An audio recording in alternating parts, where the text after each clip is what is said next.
So this morning, I'm going to address one of your submitted questions. By the way, if you want to submit a question to be answered on a future Darren Daily, potentially, you can leave it in the comments anytime that we do one of these AMA episodes. So this question comes in from Stephen Winnebacher, writing in from Overland Park, Kansas. Stephen asked, we have over 300 employees. What should I be looking for to identify future leaders in my organization? Well, that is a great question, Stephen, because you can get easily faked out here. While you want your culture to foster the leadership attributes of self-motivation, self-responsibility, being highly adaptable, and having high-velocity decision-making for everyone, ultimately, you need the right people in strategic positions to lead the organization forward. So, to break this down simply, there are three types of positions in organizations. There are leaders, producers, and role players. Sometimes organizations have producers in leadership positions, and that ends up in dysfunction and disasters. Or they have role players in leadership positions. With that lack of leadership, the inmates start running the asylum. Or natural leaders that are stuck in roles of producer or role players. That is just a waste of greater ability and greater organizational leverage. I've had people in the wrong slots who failed.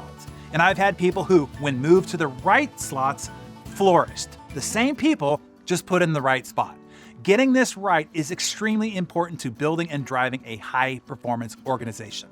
The best way to identify future leaders throughout your organization, regardless if they sit in producer or role-playing positions now, is to find those already demonstrating leadership attitudes and behaviors. Let me give you a half a dozen to look for. Are you ready?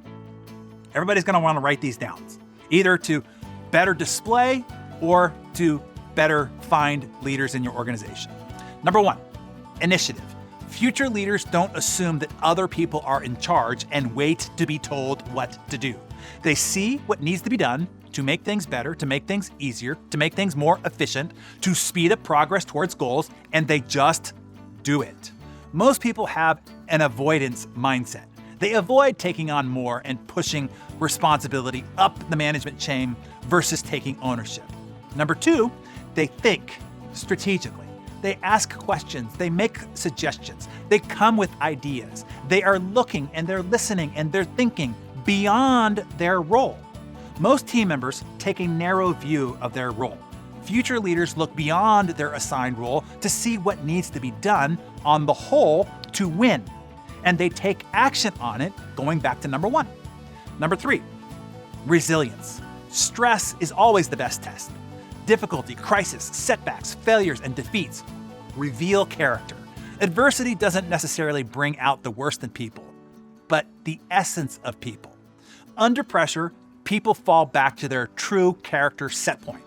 Does defeat debilitate them or does it provoke them? During a crisis, is their fear greater than their faith? Faith in the team, faith in the leadership, and most importantly, faith in themselves to lead through it.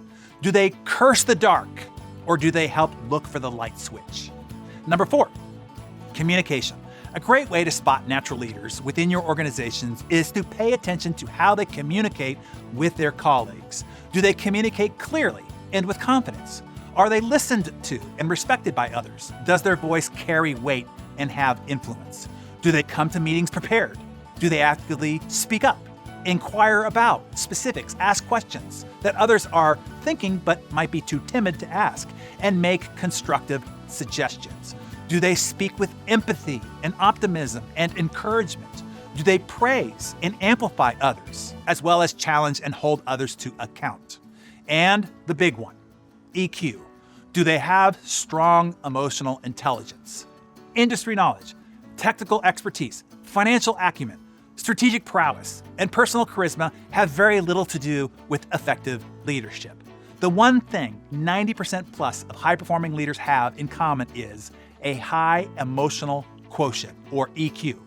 Do they have acute self-awareness? Do they exercise discipline, consistency, and self-regulation? Do they take full responsibility without excuse, justification, story, or casting blame?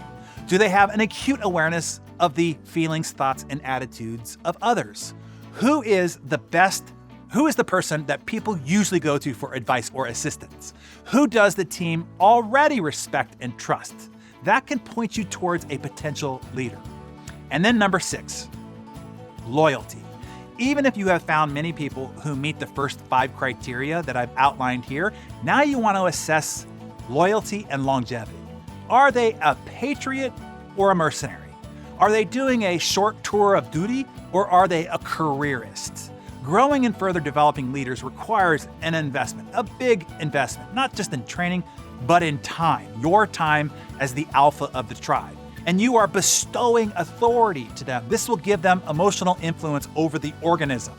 If they soon exit, the organization will take a big emotional hit. Psychic rehabilitation is often necessary, and all that recovery time is lost as well. 95% of success is selection. So get this right, and you're mostly done. The rest is further developing those already demonstrating the right attributes. And for that, I built the Hero's Journey for you. It's the world's only complete leadership development system designed in and for the modern world. The challenges of leadership are radically different today than they were only 5 to 10 years ago, and it requires a radically different training and development process. Hero's Journey will give you the structured process to develop those that you identify as your organization's future leaders. And if you want to be a future leader of the organization that you're a part of, step up to invest in your future self and your future opportunities by growing your leadership capabilities. Hero's Journey is where you can do that. But hey, the choice is yours. It's one of the greatest tests of leadership. When the challenge is presented, when the call to action is made, do you step up or shrug it off? No opportunity is ever lost. The ones that you miss, others will find. These are the defining moments, the defining choices that determine whether one advances or stagnates, whether one leads or follows, whether one prospers or subsists. So I hope that those 6 distinctions help all of you identify your future leaders, or what it takes for you to become a future leader and where to go to further develop your skills of a modern 21st century leader. Existing leader or not, tell us in the comments below. Which of the 6 that I outlined for you here do you need to grow in more to demonstrate better leadership? Initiative, thinking, strategically, resilience, communication, EQ, emotional intelligence, or 6, loyalty and longevity and stick-to-itiveness? Tell us that in the comments below.